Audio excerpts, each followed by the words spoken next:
권력은 언제나 피를 부릅니다.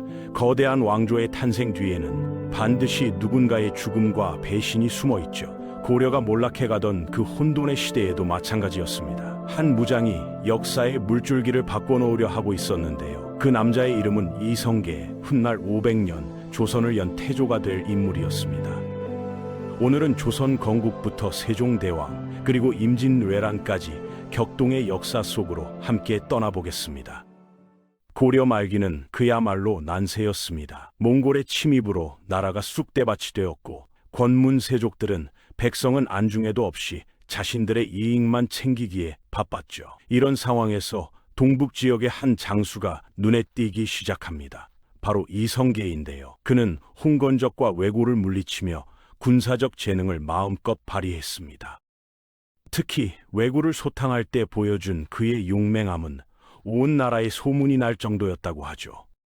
드디어 역사적인 순간이 찾아옵니다. 1388년 고려 조정은 명나라에 빼앗긴 요동을 되찾겠다며 대규모 원정을 계획했습니다. 이성계가 그 총사령관으로 임명되었는데요. 하지만 이성계는 이 원정이 무모하다고 생각했습니다. 명나라와의 전쟁은 고려의 국력으로는 감당할 수 없는 일이었거든요. 그래서 그는 압록강 위화도에서 충격적인 결정을 내립니다. 바로 회군이었죠. 위화도 회군은 단순한 군사작전 변경이 아니었습니다. 이것은 곧 정치적 쿠데타를 의미했거든요. 이성계는 자신을 반대하던 최영을 제거하고 실질적인 권력을 손에 넣었습니다. 고려의 마지막 왕 공양왕을 옹립했다가 결국 1392년에는 그마저 폐위시키고 스스로 왕위에 올랐죠. 이렇게 조선 태조 이성계가 탄생한 겁니다. 새로운 왕조를 세웠다고 해서 모든 것이 순탄했던 건 아닙니다. 태조는 민심의 동요를 막기 위해 처음에는 국호도 그대로 고려라고 했을 정도였거든요. 1년이 지난 1393년에서야 국호를 조선으로 바꿨습니다. 명나라를 섬기는 4대 정책, 농업 장려, 그리고 불교 대신 유교를 국가 이념으로 삼는 것이 태조의 핵심 정책이었죠. 그런데 태조에게는 큰 고민이 하나 있었습니다. 바로 후계자 문제였는데요. 57세라는 고령의 왕이 된 그로서는 시급한 문제였습니다. 첫 번째 부인 신이왕후에게서 6명의 아들을, 두 번째 부인 신덕왕후에게서 2명의 아들을 얻었죠. 상식적으로 생각하면 건국 공신이기도 한 5째 아들 이방원이 가장 유력한 후계자였습니다. 하지만 태조는 가장 사랑하던 신덕 왕후의 아들인 막내 이방석을 세자로 책봉했습니다. 새로운 수도가 필요했습니다. 개성은 너무 오래된 고려의 도읍지였고 이성계를 반대하는 세력들이 많았거든요. 1394년 태조는 한양을 새로운 수도로 정했습니다. 이때 한양 설계를 맡은 인물이 바로 정도전이었는데요. 그는 단순히 도시를 만든 게 아니라 유교 사상과 민본 사상을 도시 곳곳에 담아냈습니다. 경복궁이라는 이름도 큰 복이라는 의미에서 따온 것이었죠. 정도전의 설계는 정말 세심했습니다. 지금도 유명한 피막골도 이때 만들어진 거예요. 말을 피하는 골목이라는 뜻인데 백성들이 양반들의 행차를 피해 다닐 수 있도록 배려한 거였죠. 이런 작은 부분까지 신경 쓴 것을 보면 정도전이 얼마나 백성을 생각했는지 알 수 있습니다. 정도전이 꿈꾼 나라는 왕이 절대 권력을 갖는 나라가 아니었습니다. 오히려 신권 중심의 정치 체제를 원했죠. 왕도 사람인지라 잘못된 판단을 할 수 있으니 훌륭한 신하들이 견제하고 도와야 한다고 생각한 거예요. 그래서 경연제도를 강화했습니다. 왕이 아침, 점심, 저녁마다 신하들과 공부하고 토론하게 한 것이죠. 심지어 잠자리에 들기 전에는 상소문까지 읽게 했으니 조선의 왕들이 얼마나 바쁘게 살았는지 상상이 가시나요? 하지만 조선과 명나라의 관계는 순탄하지 않았습니다. 1397년에 표문 사건이 터졌는데요. 조선이 명나라 황제에게 보낸 글이 무례하다며 명나라가 크게 화를 낸 겁니다. 사신을 억류하고 정도전을 잡아오라고까지 했죠. 이 사건으로 화가 난 정도전은 요동 정벌을 계획하기 시작합니다. 그리고 이방원의 사병을 거둬들였는데 이게 결정적인 실수였어요. 1398년 마침내 제1차 왕자의 난이 터졌습니다. 이방원은 정도전이 신이왕후 소생 왕자들을 해치려 한다는 명분을 내세우며 권례로 쳐들어갔어요. 그리고 정도전과 이방석, 이방번을 모두 죽여버렸습니다. 태조는 자신이 아끼던 신하와 아들을 죽인 이방원에게 크게 분노하며 고향인 함흥으로 떠나버렸죠. 이방원은 바로 왕위에 오르지 않았습니다. 명분이 부족했거든요. 조선에서는 힘만으로는 왕이 될 수 없었어요. 그래서 둘째 형인 이방과에게 왕위를 양보했습니다. 이방과가 바로 조선의 2대 왕 정종이죠. 정종은 본래 훌륭한 장군이었지만 권력욕은 없었습니다. 동생생 이방원 눈치를 보느라 격구만 치며 시간을 보냈어요. 격구는 말을 타고 공을 치는 경기인데 정종이 유일하게 할 수 있는 일이었던 거죠. 조정의 실권은 모두 이방원과 그 측근들이 쥐고 있었거든요. 1400년 제2차 왕자의 난이 일어났습니다. 이번에는 이방간이 박포와 함께 이방원에게 맞섰는데요. 하지만 역시 이방원이 승리했죠. 이제 더 이상 버틸 수 없었던 정종이 이방원을 세자로 삼고 왕위를 넘겨주었습니다. 드디어 이방원이 조선 3대 왕 태종으로 즉위한 거예요. 태종 이방원은 조선 27명의 왕 중에서 유일하게 과거에 급제한 왕이었습니다. 16세에 고려시대 문과에 합격했으니 문무를 겸비한 인재였던 거죠. 하지만 왕위에 오르는 과정에서 너무 많은 피를 흘린 것이 문제였어요. 아버지 태조는 끝까지 이방원을 용서하지 않았습니다. 태종은 강력한 왕권을 원했습니다. 정도전이 설계한 신권 중심의 정치가 마음에 들지 않았거든요. 그래서 육조 직계제를 도입했습니다. 원래 왕의 명령은 의정부를 거쳐서 육조로 전달되었는데 의정부를 거치지 않고 직접 육조의 명령을 내린 거예요. 이렇게 해서 왕권을 크게 강화했죠. 사병혁파도 태종의 중요한 업적입니다. 자신이 사병으로 왕위에 올랐으니 다른 사람도 사병으로 반란을 일으킬 수 있다고 생각한 거예요. 그래서 모든 사병을 없애버렸습니다. 심지어 자신을 왕으로 만들어준 아내 원경왕후 민씨의 친정 형제들까지 제거했어요. 권력 앞에서는 혈연도 소용없다는 걸 보여준 사건이었죠. 태종은 언관들을 자신의 직속으로 만들었습니다. 원래 언관들은 문하부 소속이었는데 문하부를 없애고 사간원을 독립시킨 거예요. 이렇게 해서 왕을 비판하는 관리들도 사실상 왕의 부하가 되었습니다. 그렇다고 태종이 비판을 막은 건 아니에요. 오히려 직언하는 신하들을 가까이 두었죠. 다만 그들의 상관이 자신이 되도록 한 거예요. 1418년 태종은 충격적인 발표를 합니다. 왕위를 셋째 아들 충녕대군에게 물려주겠다는 거였어요. 장남 양녕대군은 여자 문제로 폐쇄자 되었고 둘째 효령대군은 불교에 심취해서 후계자로 부적절하다고 판단했거든요. 충녕대군은 어려서부터 학문에 몰두한 모범생이었어요. 책을 수백 번씩 반복해서 읽을 정도로 공부벌레였죠. 22세의 충녕대군이 왕위에 오르니 그가 바로 세종대왕입니다. 하지만 태종은 왕위는 넘겨줘도 병권은 계속 자신이 쥐고 있었어요. 아들이 제대로 정착할 때까지 뒤에서 도와주려는 마음이었겠지만 세종 입장에서는 부담스러웠을 거예요. 강상인 사건이 그 좋은 예입니다. 강상인이 병조에 관한 보고를 세종에게만 올리고 태종에게는 올리지 않자 태종이 크게 화를 냈어요. 결국 강상인은 처벌받았고 세종의 장인인 시몬까지 죽게 되었죠. 세종도 자신의 장인을 구하지 못했으니 당시 태종의 권력이 얼마나 강했는지 알 수 있어요.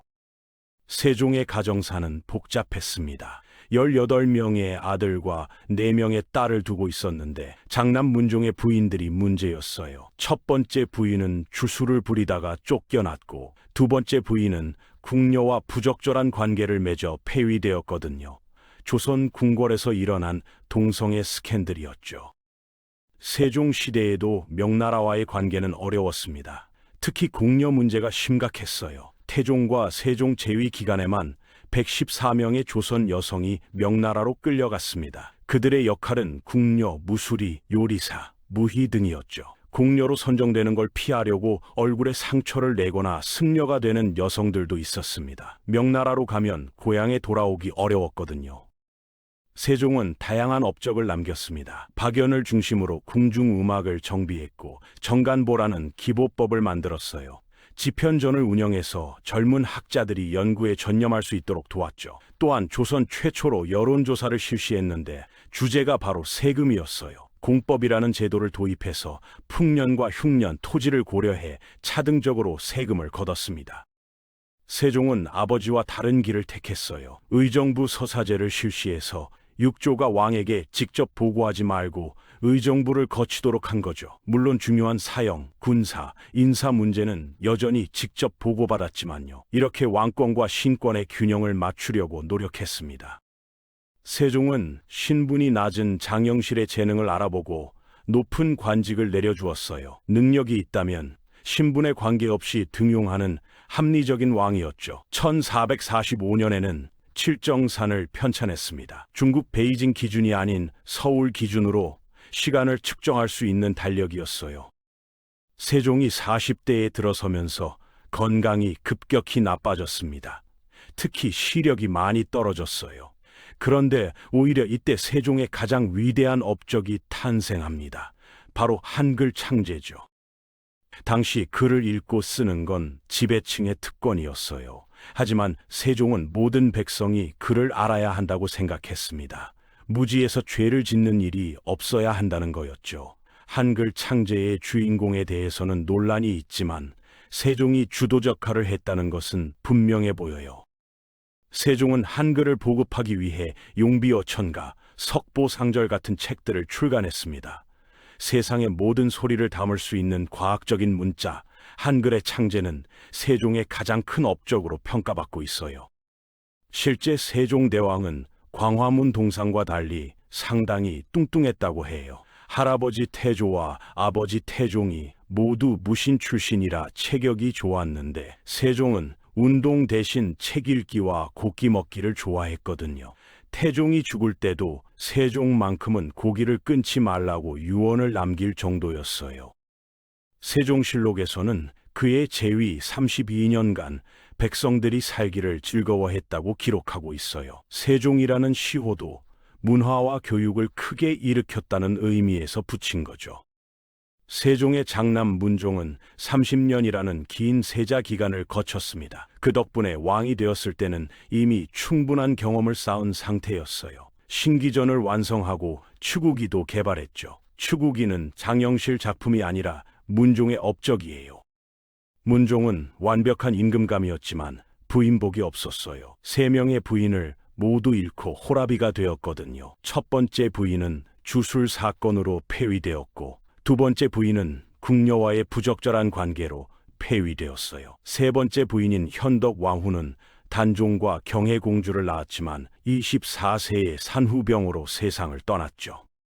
문종의 건강은 부모의 3년상을 연달아 치르면서 완전히 무너졌어요. 어머니 소원왕후가 죽고 3년상을 마친 지 1년 만에 아버지 세종마저 세상을 떠나니 또 3년상을 치러야 했거든요. 6년간의 상중 생활은 풍채 좋은 문종도 버티기 어려웠어요. 문종은 동생들을 걱정했습니다. 특히 수양대군이 가장 위협적이었어요. 할아버지 태종을 닮아 용맹하고 똑똑했거든요. 문종은 죽기 전에 3명의 신하를 불러 어린 단종을 잘 보살펴달라고 부탁했어요. 이들이 바로 고명대신입니다.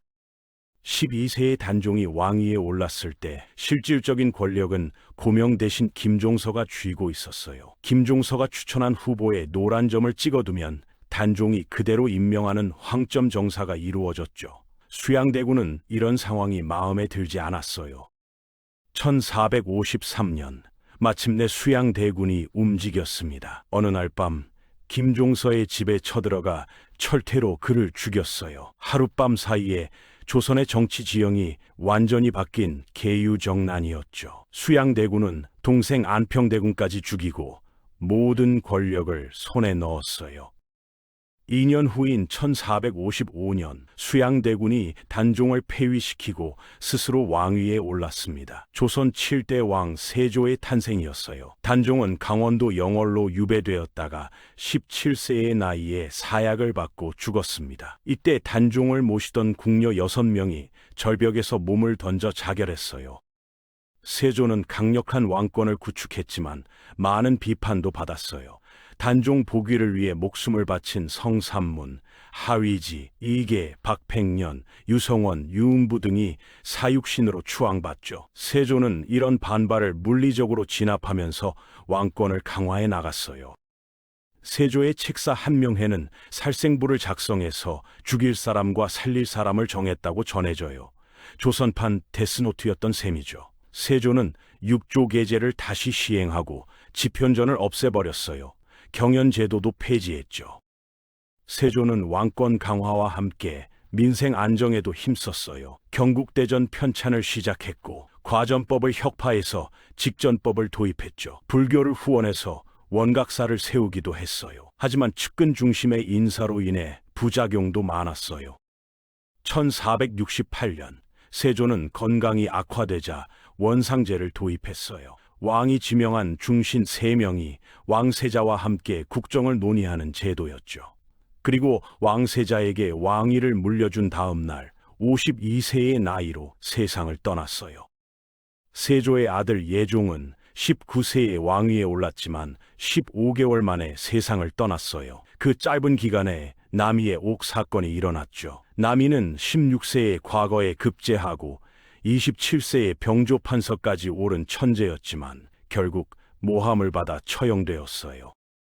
예종이 죽자 13세의 자을산군이 왕위에 올랐습니다. 조선 9대 왕 성종이었죠. 성종은 할머니 정희왕후의 섭정을 받으며 20세까지 성장했어요. 그 후 친정을 시작하면서 조선 전기 최고의 태평성대를 열었습니다. 성종은 할아버지 세조가 없앤 제도들을 다시 부활시켰어요. 경연제도를 재개하고 훈문관을 설치했죠. 독서당도 만들어서 젊은 관료들이 학문에 전념할 수 있도록 했어요. 25년 재위 기간 동안 9,229회나 경연에 참석했다고 해요. 성종 시대의 가장 큰 변화는 살인파의 등장이었어요. 훈구파와 살인파가 균형을 이루면서 건전한 정치적 긴장이 형성되었죠. 김종직을 중심으로 한 살인파가 중앙 정계에 진출한 거예요. 성종의 가장 큰 업적은 경국대전의 완성이에요. 세조 때부터 시작된 이 법전이 드디어 완성되어 반포되었거든요. 중국의 영향을 받지 않은 조선만의 독자적인 법전이었죠. 이로써 조선은 법치주의 국가의 토대를 마련했어요. 하지만 성종 후기에는 사회적 타락상도 나타났어요. 성종 자신이 유흥에 빠지면서 사회 전반에 향락 분위기가 퍼진 거죠. 야사에 나오는 어우동 이야기도 이 시기 배경이에요.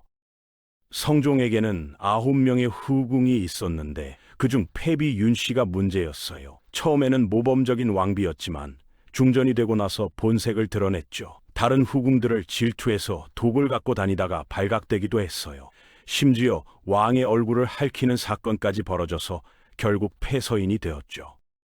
인수대비의 조작으로 패비 윤씨는 사약을 받고 죽었어요. 이때 그녀의 아들 연산군은 겨우 6세였는데 훗날 이 사건이 조선을 피바다로 만드는 원인이 되었죠. 1494년 성종이 죽자 19세의 연산군이 왕위에 올랐어요. 조선 역사상 손에 꼽히는 폭군이 된 그였지만 처음 4년은 그런대로 괜찮은 왕이었어요. 암행어사를 파견해서 민정을 살피고 변방 안정도 꽤 했거든요. 하지만 연산군은 학문을 강요하는 살인파와 갈등을 빚기 시작했어요. 1498년 무오사화가 터진 거죠. 김종직이 쓴 조의제문이 문제가 되었는데 이는 세조의 단종 폐위를 비판한 글이었어요. 연산군은 이를 빌미로 살인파를 대거 숙청했죠. 연산군은 향락에 빠져 매일 연회를 열었어요. 전국에서 뽑은 수백 명의 기생들이 궁궐로 불려왔고 이 중 재주와 미모가 뛰어난 기생을 흥청이라고 불렀어요. 흥청망청이라는 말이 여기서 나온 거죠. 1504년 갑자사화가 터졌어요. 임사홍이 패비 윤씨 사건을 들춰내자 연산군이 완전히 폭주한 거였죠. 어머니의 죽음에 관련된 사람들을 모조리 죽이고 할머니 인수대비까지 들이받아 죽게 만들었어요. 7개월간 계속된 대학살이었죠. 연산군은 경연, 사간원, 홍문관을 모두 없애버렸어요. 심지어 성균관 대성전을 동물원으로 만들어버렸죠. 유교 국가에서는 상상할 수 없는 일이었어요. 1506년 더 이상 참을 수 없었던 신하들이 중종 반정을 일으켰어요. 연산군을 폐위시키고 성종의 둘째 아들 진성대군을 왕으로 옹립한 거죠. 연산군은 강화도로 유배되어 2개월 후 31세의 나이로 죽었어요. 마지막 유언이 신씨를 보고 싶다였다고 해요. 그렇게 사랑했던 장록수가 아니라 조강지처를 그리워한 거였죠. 중종은 19세의 왕이 되었지만 정통성이 부족했어요. 반정 공신들에게 떠밀려 왕이 된 거였거든요. 게다가 조강지처 단경화후까지 버려야 했죠. 단경화후의 아버지가 연산군의 측근이었기 때문이에요. 중종은 단경왕후와 헤어진 후 새 왕비를 맞았는데 둘 사이의 애정이 매우 깊었다고 해요. 중종이 그녀를 보고 싶을 때마다 높은 누각에 올라가 그녀의 본가 쪽을 바라봤다고 하죠. 이것이 이망산 치마바위 전설의 유래예요. 1515년 중종은 조광조를 등용했어요. 급진적인 개혁가였던 조광조는 혈량과를 시행해서 추천으로 인재를 등용하려 했죠. 하지만 그의 개혁이 너무 급진적이어서 결국 반발을 샀어요. 1519년 기묘사화로 조광조는 사약을 받고 죽었습니다. 중종 재위 기간에는 외침도 잦았어요. 삼포외란이 일어나 일본과의 관계가 악화되었고 북방에서는 야인들의 침입이 계속되었죠. 이에 대응하기 위해 정병위와 비변사를 설치했어요. 중종은 38년 3개월간 재위하다가 1544년에 세상을 떠났어요. 그의 뒤를 이어 30세의 인종이 왕위에 올랐지만 고작 8개월 15일 만에 승하했어요. 원인 불명의 병으로 시름시름 앓다가 후사도 남기지 못한 채 떠난 거죠. 인종은 3세부터 글을 읽을 정도로 총명했고 8세에 성균관에 입학했어요. 철저한 금욕 생활을 추구해서 화려한 옷을 입은 궁녀들을 모두 내쫓고 여자를 가까이 하지 않았죠. 하지만 계모 문정왕후의 미움을 받으며 고통스러운 세자 시절을 보냈어요. 인종이 죽자 12세의 경원대군이 왕위에 올랐어요. 조선 13대 왕 명종이었죠. 어린 명종을 대신해서 어머니 문정왕후가 8년간 수렴청정을 했는데 이것이 조선 최악의 치맛바람이었어요. 명종 1년에 을사사화가 터졌어요. 대윤과 소윤의 외척 싸움이었는데 소윤인 문정왕후 일파가 대윤을 몰아낸 거죠. 이 과정에서 수많은 살림 세력이 목숨을 잃었어요. 2년 후에는 양재역 벽서 사건이 일어나 또 한 번 숙청이 있었죠. 문정왕후의 동생 윤원형이 조정을 마음대로 주물렀어요. 명종조차 제대로 제어하지 못했죠. 문정왕후는 불교 부흥에도 힘써서 도첩제를 시행하고 보우를 봉은사 주지로 임명했어요. 전국 유생들이 반대했지만 소용없었어요. 명종 시대에는 왜구의 피해도 심각했어요. 1555년 정미외변으로 전라남도 일대가 쑥대밭이 되었죠. 이에 대응하기 위해 비변사가 상설기구가 되었어요. 백성들의 고통이 극에 달하자 임꺽정 같은 의적이 나타나기도 했어요. 1565년 문정왕후가 죽자 조선은 급속히 평화를 되찾았어요. 윤원형과 보우가 유배되거나 죽었고 명종도 제대로 된 정치를 할 수 있게 되었죠. 하지만 명종은 2년 후 34세의 나이로 세상을 떠났어요. 후사가 없어서 중종의 서자인 덕흥대군의 아들 하성군이 왕위에 올랐습니다. 16세의 하성군이 조선 14대 왕 선조가 되었어요. 조선 최초로 서울 출신이 왕이 된 거였죠. 선조는 살인파를 대거 등용하면서 살인시대를 열었어요. 이황, 이의 같은 성리합 대가들을 스승으로 모셨죠. 하지만 살인파는 곧 둘로 나뉘었어요. 이조전락 문제로 김효원과 심의겸이 갈등하면서 동인과 서인으로 분열된 거예요. 동인은 다시 정열입의 모반 사건을 계기로 남인과 북인으로 나뉘었고요. 이때 일본에서는 도요토미 히데요시가 전국을 통일하고 조선 침입을 준비하고 있었어요. 1590년 통신사로 파견된 황윤길은 전쟁 대비를 주장했지만 김성일은 전쟁 가능성을 낮게 봤어요. 결국 조선은 제대로 된 전쟁 준비를 하지 못했죠. 1592년 4월 13일 임진왜란이 시작되었어요. 일본군이 부산을 공격한 거죠. 조선군은 충주 탕금대에서 신립이 지휘했지만 참패했어요. 신립은 남한강에 몸을 던져 자결했고 일본군은 한양까지 진격했어요. 선조는 의주까지 피난을 갔어요. 임금이 도망간 것에 분노한 백성들이 경복궁을 불태웠죠. 하지만 의병들이 곳곳에서 일어나고 이순신이 바다에서 연전연승하면서 조선이 버텨낼 수 있었어요. 이순신은 거북선을 앞세워 수많은 승리를 거뒀어요. 특히 한산도 대첩은 세계 해전사에 기록될 만한 명승부였죠. 13척의 배로 133척과 싸워 승리한 명량대전도 기적 같은 승리였어요. 1597년 정유재란 때는 선조가 이순신을 파직하는 바람에 조선 수군이 전멸 위기에 처했어요. 하지만 다시 이순신을 기용해서 위기를 넘겼죠. 1598년 노량해전에서 이순신은 싸움이 한창 급하니 내가 죽었다는 말을 삼가라는 유언을 남기고 전사했어요. 도요토미 히데요시가 죽으면서 일본군이 철수하고 7년간의 전쟁이 끝났어요. 하지만 선조는 이순신의 공을 제대로 평가하지 않았어요. 선무공신보다 호종공신이 더 많았을 정도였으니까요. 선조는 1608년 59세로 세상을 떠났고 그의 뒤를 이어 광해군이 왕위에 올랐어요. 하지만 광해군은 인조 반정으로 쫓겨나고 인조는 정유의 난과 정묘재란 그리고 치욕적인 삼전도의 굴욕을 겪게 됩니다.